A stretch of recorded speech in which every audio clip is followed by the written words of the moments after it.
Welcome back, ladies and gentlemen, to round 2 of 5 here for F&M at NRG Gaming. I'm your host, Andrew Donnelly.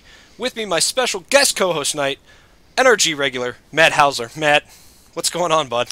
Not much. Just enjoying some magic. Just loving the magic tonight? Loving it. All right, baby. Well, let's get into round 2 as we see Ben Sliwa here with Abzan Aggro versus Vladimir Khodosh with Sultai Aggro. 1-0, both players here going into round 2. All right, what's the lowdown? I know you and Ben are kind of close here. You guys got the brew crew at the house. What's this Abzan Aggro about? We live in proximity. All right.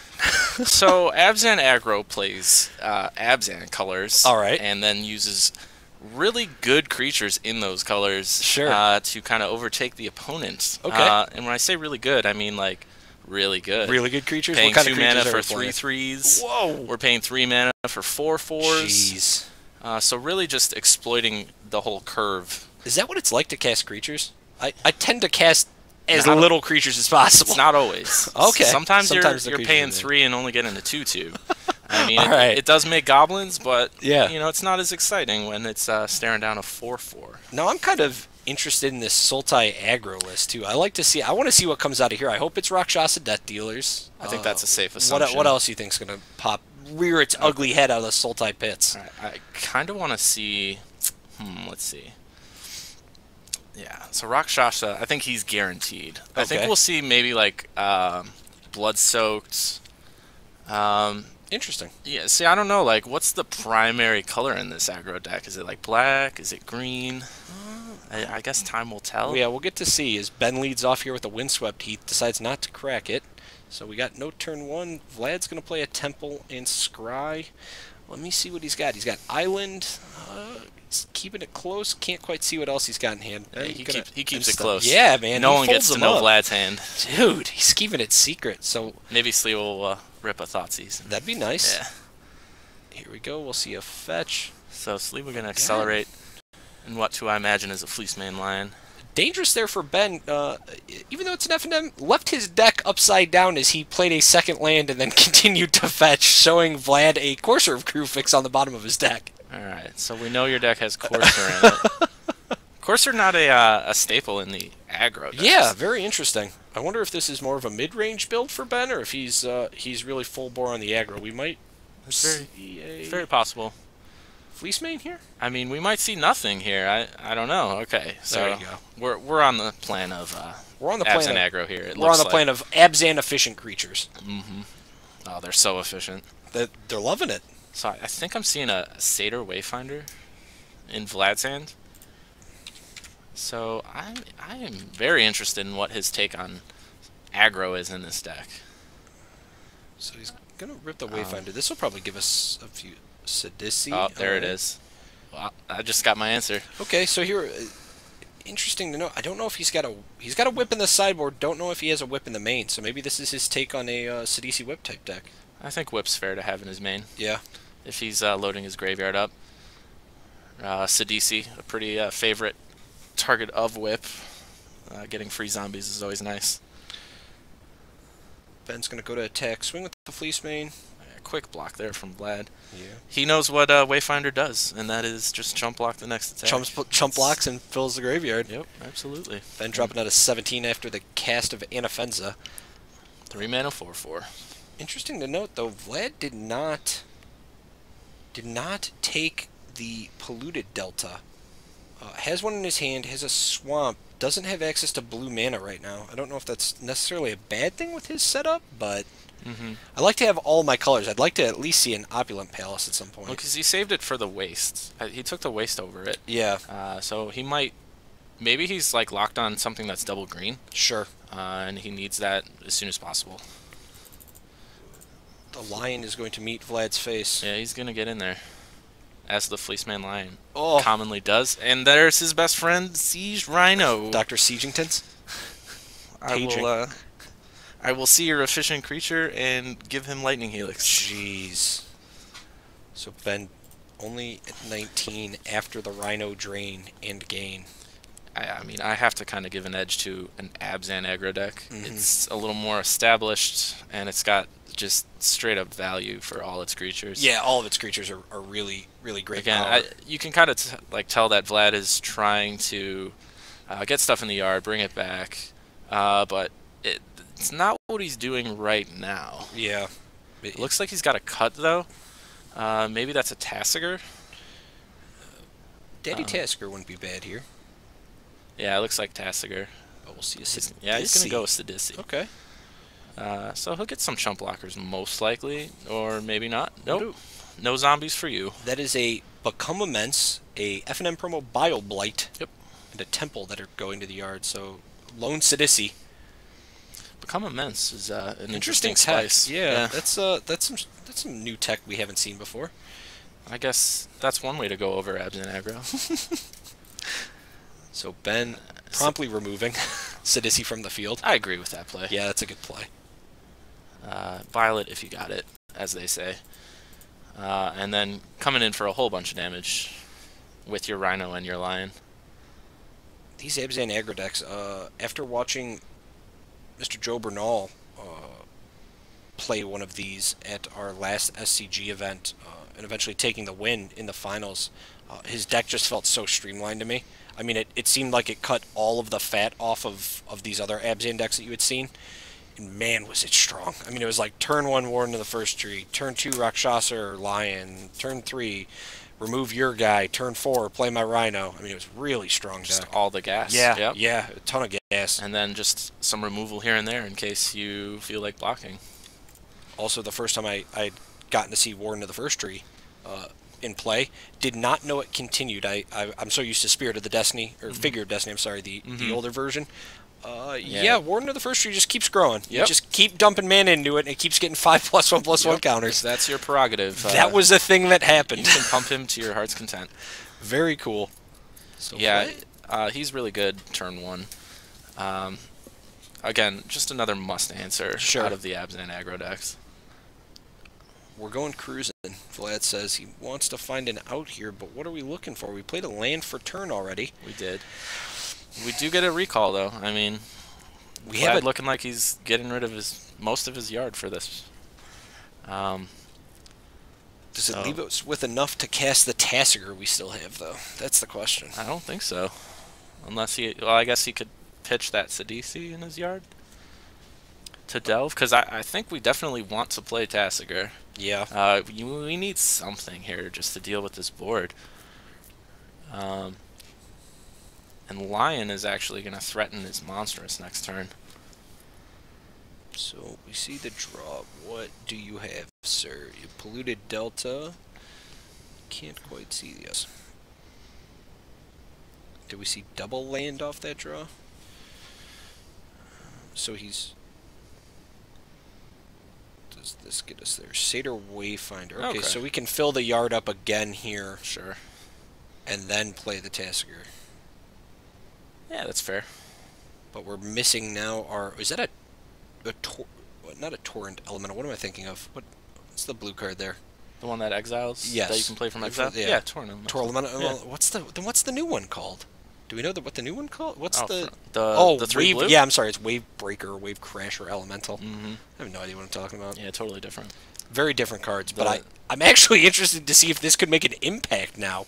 The fact that he's taking, delving with Tasigur here, putting it away. Yeah, that's what you do. That's pretty sweet. That's what you do with that card. Let's see a fetch from Ben. You find an excuse to delve it. You could hardcast it too. That's true. But, I mean, I think I'd rather get Tasigur out. He handles the Rhino a little bit better. Tasigur no longer with us in Dragons of Tarkir. No. No, he, for being such a great card, he kind of folds pretty quickly with Silumgar. He folds hard to Silumgar. He folded. I believe Silumgar wears him as a necklace. That is very true. And if that isn't just like an alpha authority status move, I really don't know what is. Boy, I mean, just the worst. Like I want to hear like a rap song. Like I want T.I. or Gucci Mane to come out and be like, I'm gonna wear you as a necklace.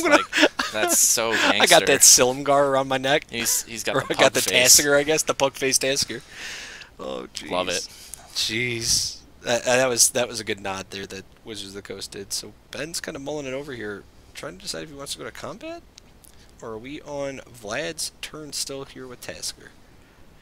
Well, there's not much else he can do. No, there isn't. He is tapped out. I imagine Ben is just contemplating his attack, whether to Monstrous the Fleece Mane. Which we will see. Yep. Fleece Mane is monstrous. That is a free attacker. Yeah, I don't see reason for Ben really to hold up here. Swing out. Push those guys sideways. Yeah, you wanna get loose, huh? Yeah, absolutely. So we'll see a chump block here from the Seder Wayfinder, most likely. Rhino blocking down. Wow, never mind. Interesting. Vlad not afraid of the lion, he says. Not interested in getting trample damage. Dropping down to 3 after that attack. Yeah, that's an interesting attack. I guess if you want to get Siege Rhino off the board, yeah. That's fine. We're fine with that. He's done his work. Though now we have a downfall in hand, so... That doesn't do much, though. No, not anymore. No. That's what I'm saying. I don't know. I mean, like, we could have saved ourselves some damage, potentially, by using Tasker to lone block the Siege Rhino. Sure. Chump blocking with our Seder Wayfinder against the lion. And then just eventually either drawing removal or using Tasker's ability to return one of the removal spells we have in the yard. Mm-hmm. Yeah, I agree. So we have... Maybe Vlad's under the window that he's aggressive in this matchup, and he just kind of has to start doing stuff. Not interested in taking turns off to get a spell back. Mm-hmm. But that's what he's going to do. So you will get more options that don't answer that lion. Interesting. So Tasker will probably have to remain on chump block duty.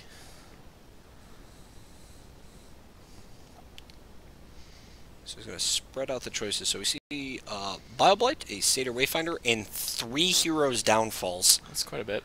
Yikes. Yeah. So Ben's got some choices to make. I like that Vlad activated this on his first main phase. Mm-hmm. Now if Ben's like, okay, well here, you can have your Seder Wayfinder back. Vlad's like, that's great. I'm going to continue to mill things into my yard, find a potential land, and just continue to play. But it looks like he decided to give him back one of the hero's downfalls. Yeah, Ben has a Rakshasa in his hand. Okay. So, don't want to probably give back Bioblight. Yeah. Although you could still just grow it. Mm-hmm. But you might as well just be using Regenerate.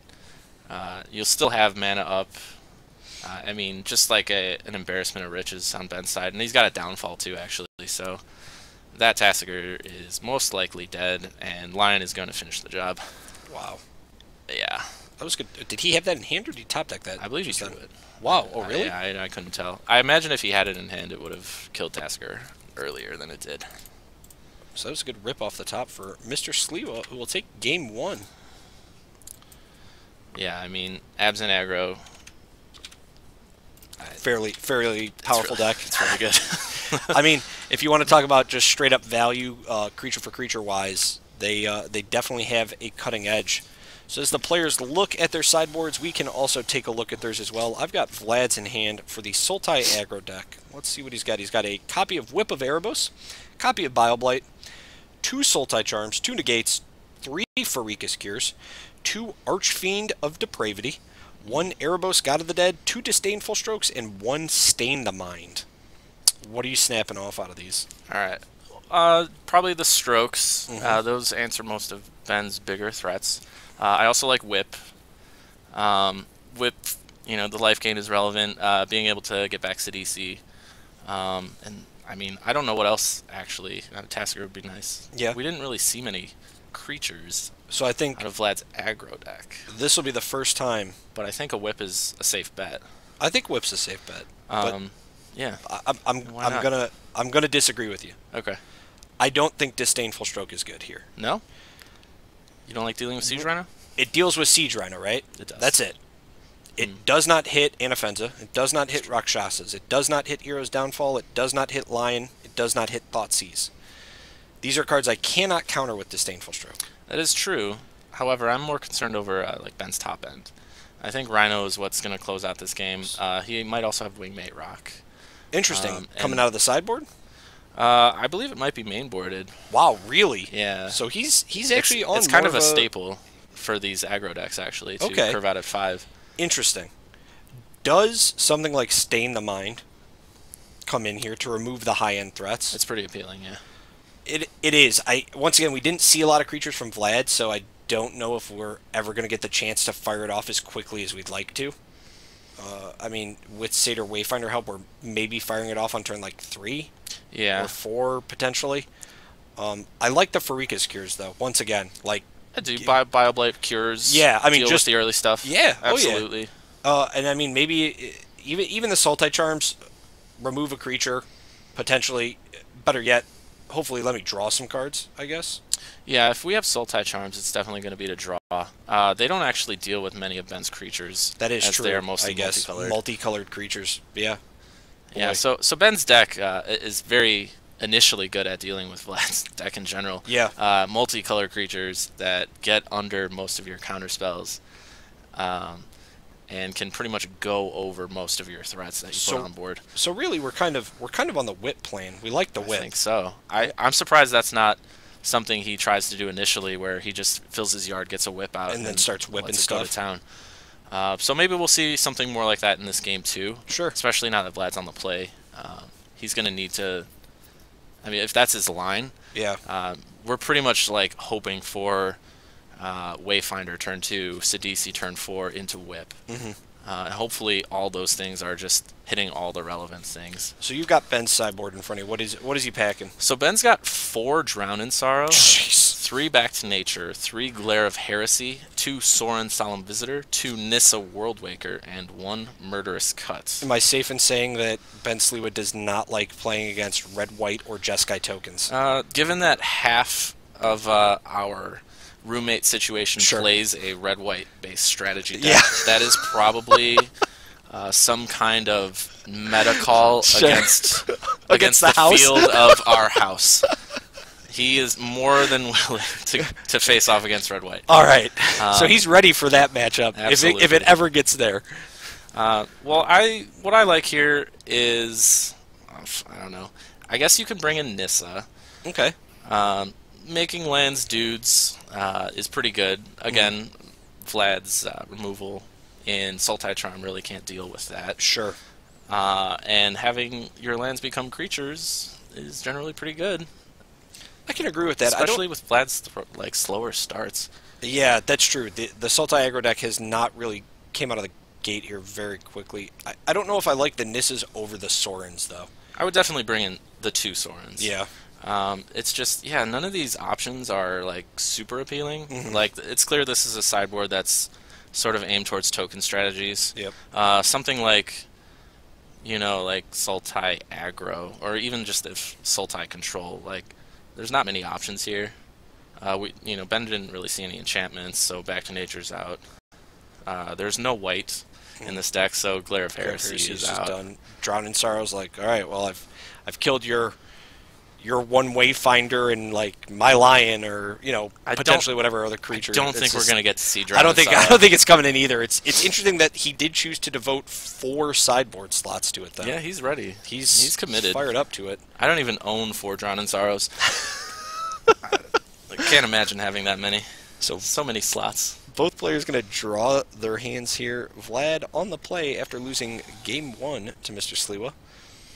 He had spells, had lands. So looks like he's going to keep. Ben looks like he's got a 1-lander. So I imagine he'll mulligan. Does he want to ship it away? Unless that 1 land is a scry. But yeah, no, he's going to go for 6. Smart. Very smart. Yeah. You're on the draw. Take that extra draw. You'll be at 7. You're playing an aggro deck. You have a plethora of 2 drops that you can value run 2 for. drops. Value 2, yeah. Very Absolute. Good 2 drops. So as they shuffle up here, what have you seen recently in the FNMs and in the Thursday Night Magics that you're really dreadful about in Standard? What do you fear is on the horizon? On the horizon, sure. The return of Mono Blue Devotion. Yeah. Not looking forward to it. Okay. I used to play Mono Black, when it was a thing. And Mono Blue was kind of like that deck that gotcha, because it also had Night Veil Spectre, and it just was able to go over you with Master of Waves. So anything reminiscent of that, and that's just personal for me. Okay. I'm sure there's a lot of people who are excited to play Mono Blue. Yeah. I'm not excited to be playing like a red-based burn strategy deck that has to now deal with Master of Waves again. So I'm actually mostly dreadful about like red-white kind of receding. Okay.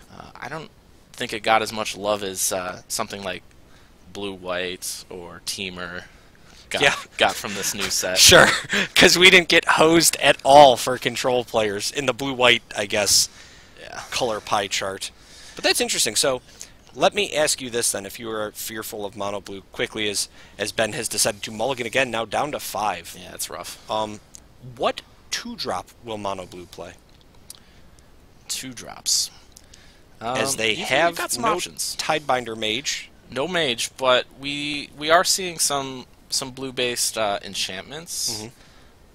You know, these don't have to be creatures. You know, it's as long as they're providing devotion. Interesting. You know, who knows? We'll see. So both players just trading land here so far. Ben had a scry, decided to, I believe, keep it on top. It's probably a land. We'll see an early Satyr Wayfinder, timely enough for Vlad. One more. There you go. Yep. And hit your land drop. Fills the yard with good stuff. Yep.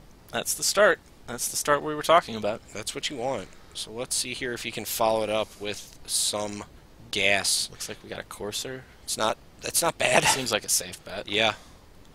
Interesting enough, we're going to go with the Mana Confluence is land for turn.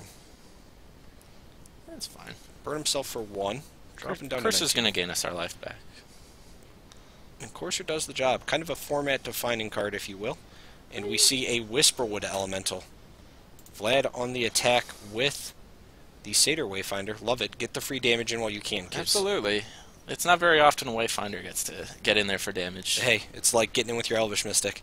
If they don't have anything to block, might as well beat them. Yeah, Courser kind of showed up and was like, yeah, I got this, buddy. Yeah. You go in. You go ahead. Have at it. But Anafenza are going to quickly brick wall him from any future attacks. Interesting to note, though, Vlad can really... I know we were kind of joking around about Drowning Sorrow, but with the Whisperwood Elemental, Vlad can kind of get out of control here in the face of Mr. Sliwa's Abzan Aggro list. Yeah, absolutely. I mean, again, this Sultai deck just seems more control-based than anything else. This deck's everywhere. I don't even know what it's... I thought it was an aggro deck at first. Yeah. Then we thought it was a whip deck. Then I saw him with a Whisperwood Elemental, so I don't know what's going... Like... just Sultai. Oh, yeah. I mean, maybe it's Sultai good stuff. Sultai good stuff. That's fine. Absolutely. He's going to gain a life here off the temple. We see a Hero's Downfall on top for the Scry, and here come... Oh, that's interesting. Wow. What are we bluffing here? Is that a Become Immense? We are, yeah, we're actually, I don't even think we're bluffing. We're we're deciding, yeah. All right. We have the card. Interestingly enough, Ben did see a Become Immense from Game 1 Very true. when Vlad milled it. So maybe that's the kind of innocuous thing that Ben just doesn't even look at and is like, okay, you put cards in the library, I don't know what they are. Maybe he looked and saw the Become Immense, and now he knows, like, okay, I gotta play around it, whether Vlad has it or not. Just that little tidbit of information that Ben could get now, like, dictates what he's doing in response to this attack. Very true. So it looks like he wants no part in blocking, though. Nope, he had a crackback with the inoffensive 4. Both players sitting at a cool 16. And then we'll see a Dr. Oh, okay, Siegentine, so Rhino. which seems okay. Let's see if Vlad has a response. He does not. No. Can I gain and drain? Man, that Disdainful Stroke would be nice. It would have been nice there. I agree. That is very good, but now we're just drawing a Hero's Downfall, and we've got removal just coming out the wazoo. Yeah, we have our removal. Imagine we'll be using it shortly. I would hope so. I don't think you let your opponent untap with an Anaffenza and a Siege Rhino. I wouldn't. It seems dangerous. If I could deal with that, I would. I hope. Is Vlad actually... Does he not have an additional land to play? Might not. Boy, so that Wayfinder on top of his deck... Let's So, Interesting. Yeah, he wants to just accelerate. He wants to go over the deck that is infamous for going over other decks. I kind of like this though. I like it even more now. Yeah. He knew he had a Satyr Wayfinder on top thanks to Courser. Sure. We have not played a land this turn yet. Yep. We get a free 2/2. We also see that the Torrent Elemental is revealed, and there's our land. There's our land. That's super good. Wonderful. This is also, by the way, a very cool interaction between, if we see the Whisperwood come out for Vlad, Whisperwood Elemental and Courser of Krufix. Granted, it lets your opponent know what you are manifesting, Yeah. but it gives you an idea of what you're manifesting also. Sure. You know, I'm in the camp that sometimes it's better if your opponent knows that your manifest is a creature. Okay. Obviously, there's advantage to having it hidden. Mm-hmm. But it does, like I said, it dictates how your opponent responds Yeah. to things you do with it. If you know that that 2/2 is actually a 4/4, maybe you don't block it. Right. You know? Also kind of cool, it detracts away from their focus on your hand. You know what I mean? They become so ingrained at looking at your manifested cards and kind of trying to keep track of that they may forget that you are even, holding on to extra cards. Mm-hmm. So see an aggressive attack by Still have removal Ben. at the ready. I mean, that's what this deck does. Anafenza with another creature is pretty much a flag that they're both coming in. Very true. Ben is probably looking for a way to deal with this board state as well. I think ideally he wants that Sidisi to block. It probably won't. So we'll probably lose our chump Wayfinder. Sure. We'll probably let that free zombie get in there for a little bit. And I don't know, I think you might just have to chump. I don't know if you want to give up your Courser yet, especially with what you said when we have a Whisperwood on the horizon. You kind of want to wait until you can get value off having that card down, letting your creatures die, getting more manifests. So I do like this attack from Ben, though. He can't let this board get out of hand. It is interesting to note, though, that as I have just sent a message out quickly, that Vlad should not be getting zombie tokens, as Anafenza exiles all creatures placed into graveyards. That's true. So we will have to get that rectified shortly. Mm-hmm. Both players here, after, I guess, looking... Ben's going to play another Siege Rhino, draining Vlad down to 10, going up to 22. Vlad will untap, and we will see, hopefully, one of the table judges approach to inform them of the interaction. That card should be revealed. There we go. Judges pointing out the mechanics now, letting them know that Anafenza does in fact exile creature cards when they are placed in the graveyard. Going to be a quick discussion here. Remember, kids, RTFC.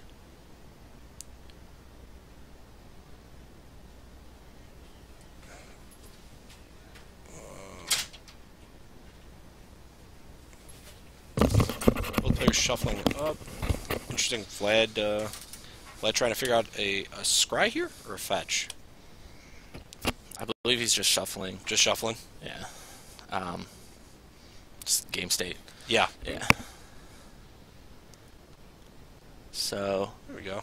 they're treating it as a missed trigger. Okay. So Vlad will get to keep that zombie. But no more future zombies. No more future zombies, as Vlad is still down to 5 here, though, after that last attack. Yeah.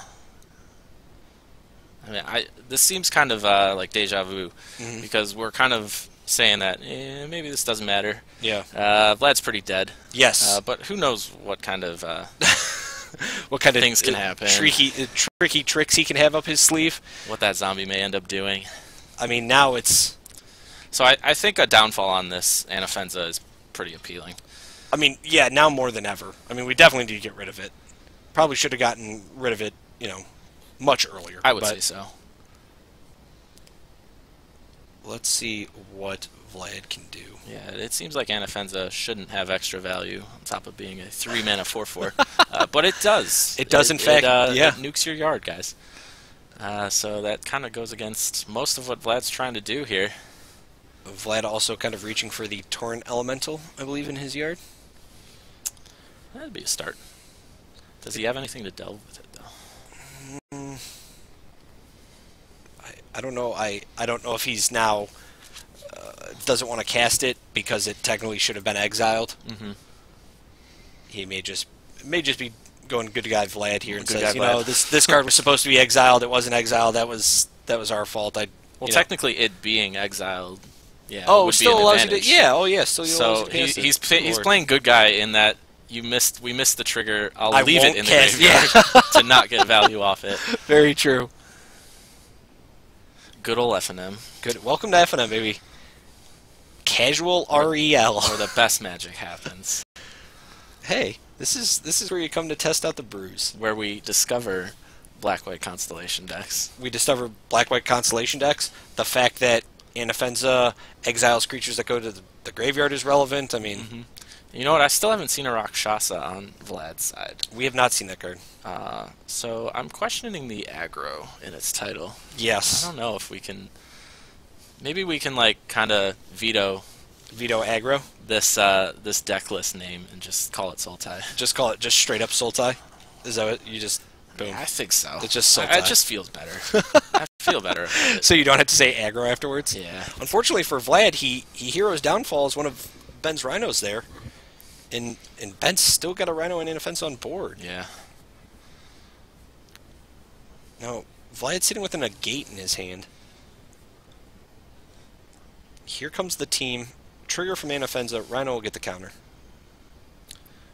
Time So, to block. Back to awkward Blockville. Yeah.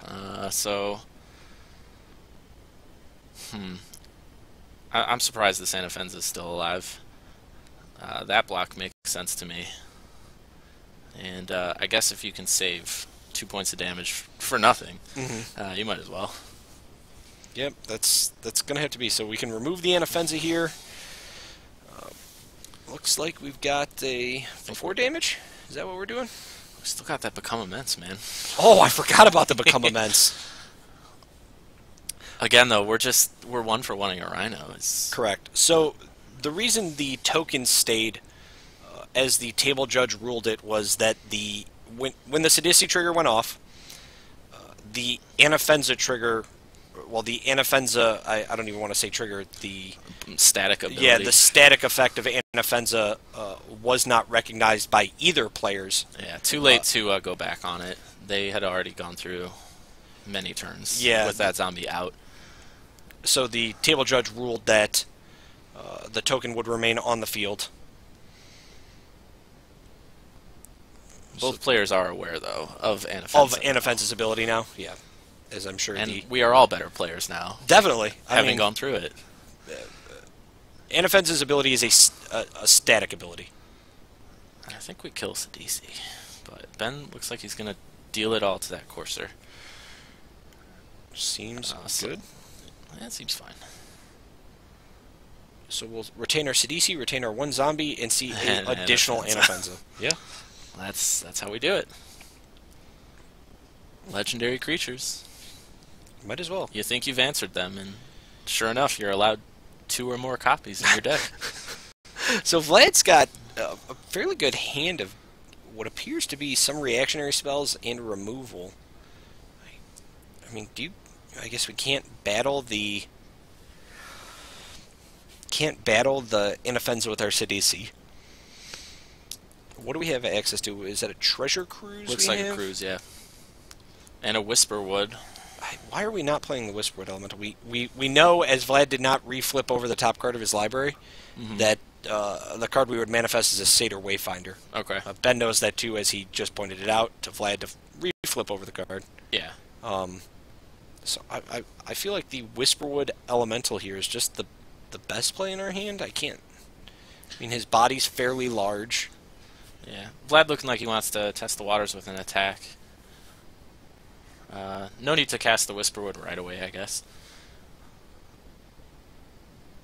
But I think that's the play. Yeah. Yeah. I want to start getting free creatures. I do too. I just want to start getting power on the board. I mean, I'm down to 6. My opponent's at 22. Yeah. I'd like my opponent to not draw any more Siege Rhinos. So we'll see the trigger He's going to mill. Ben this time says, look, Anafenza's here. So they're all just gone. And boy, that Wow. seems really good. Well, seems really bad for Vlad. Sure. Bad for Vlad, definitely. Good for Ben. No zombies. You lose your action. So had we not attacked there, how does that hurt us? We keep our dudes back to block. We have the Whisperwood in hand. We're manifesting the Satyr, which we knew we had on top. Yeah, I would have. I like the sure thing. Yeah. Manifesting a Satyr. Agreed. I guess though, if we're a Sultai aggro deck, we should be attacking with our creatures. Here come the 4/4s. So here's your Nissa that you wanted. I told you about. So this is gonna complicate things a little bit. Although this Whisperwood. Vlad with a slick poker check. Well, no, it doesn't even matter because that land's gonna be a 5/5 with trample. Very true. And now Vlad has to deal with a Nissa. Ben's in the tank about this one. I want to know what that manifest is. Well, you missed the slick poker check. He went to check it and then slid it back. It'd be, what if it was like, I don't know, what's good? What do we want to manifest here? What do we want this manifest to be? Another Whisperwood Elemental would be nuts. Yeah, I'd like that. That seems strong. Maybe a Rakshasa. Rakshasa. I really want to see Rakshasa. Yeah, you really want that card to be in this deck. It would make so much sense. I guess we could see like a Reaper of the Wilds. Now there's a card. That'd be exciting. You know, my usual co-host Matt, who was fond of Reaper of the Wilds. Last FNM we saw it, and it out of I believe Barry Cohen's deck. Yep. Super good card right now, actually. Very relevant. Very relevant. Lots of things dying. Lots of things dying. Scries has a huge butt. Can fight a Siege Rhino pretty effectively. Yes, it can. Pretty much kills a whole bunch of stuff that attacks it. I mean, it is on board to kill a lot of stuff. Very hard to remove as well. Yeah. Also in a convenient 4-drop package, which is sweet. Card's good. Card is good. Surprised it's not around more often. Yeah, it's strange. That card was one of those ones I thought was going to take off too. We'll see Vlad kind of double-check the hand here as he's figuring out blocks against the 5/5 Forest and the legendary Anafenza. Also dead in Dragons of Tarkir. Yeah. Do you think she became better or worse? Anafenza? Snap it off. Super good. Good or bad? So you think she's good. Yeah, I think she's good too. Well, so good. You listeners may know Alex Pressig. Yeah. Big fan of Anafenza. Oh, yeah? Already got brews in the making. Jeez. Here we go. Great. More tokens. We're gonna be putting lots of creatures on the board, getting lots of bolster triggers. Exciting stuff. So here's the blocks from Vlad. He's going to give up the manifested creature. And his Whisperwood. And his Whisperwood in trade with the Anafenza. So do we sack Whisperwood in response to the block? Does nothing. No, we don't want to sack him because we want him to kill the Anafenza. Sure. Okay. Right? Alright. So, the Whip of Erebos. Not good now. Well, good now. Now, good. Not but as a 2/2. not as, yeah. Yeah. What, is that what we gave up? Oh, boy. Yeah. Well, that doesn't make me feel that great. No, I'd be better off if it was a Wayfinder. But Vlad has a good spot right now. Like, he can get in for attacks here against Nissa. Yeah, trigger. Okay. Now we don't have to worry about the Anafenza ability. Alright, so that's but we're just going to hit all lands, so well, we don't get yeah. anything. I mean, who can tell? You're right. Who can predict that? Let's hope we have You kind of just have to hope sometimes. I think it was a good attack. I'm just sad that our first mill with Sidisi got blanked. And it was all gas. Good stuff. Yeah. So how do we deal with this 5/5 trample now, though? I think. What's our follow-up? I think your plan was to just continually make tokens with Sidisi, like hope to have a blocker, but Hero's Downfall is good too. We'd get one 2/2 blocker, and we'd still take 3. Correct. So Vlad going with Treasure Cruise, so he might not have the answer in hand, hoping to get it off the top of his deck. He's got to draw removal at some point, I'd have to believe. He's got to removal or something with a big butt, because he needs a way to block this 4/4 or his lights out. We're not sure if it is a control deck. Technically, I guess, if anything, it should be Sultai Midrange. He had it billed as aggro on his on his deck reg, but it definitely does not seem like an aggro deck. Definitely a Sultai Oh, midrange. there it is. Oh, look who's here. It's aggro. You can call it aggro now. But what is it? I'm alright with it. You're okay with it being called aggro now? Now that it has a Rakshasa. I yeah. just changed it. I changed it from Sultai aggro That's to Sultai. I'm to not Sultai gonna. midrange. I'm not gonna put you out there, but wait, what are we? Oh. Oh. yeah. So. Oh. Kind of awkward. Wow. But yeah, we needed a way, and it doesn't matter. Yeah, okay. I was about to say, do we not lose a life from doing that anyways? As Bile-Blight is double black, and we tap with a Land War Waste, so we're down to 2. Pained. And then Ben drops Dr. Siege. Well, so it would get shrunk. It would Okay. get shrunk down to a 2/2. All right. And then the Rakshasa can absorb all its damage anyway.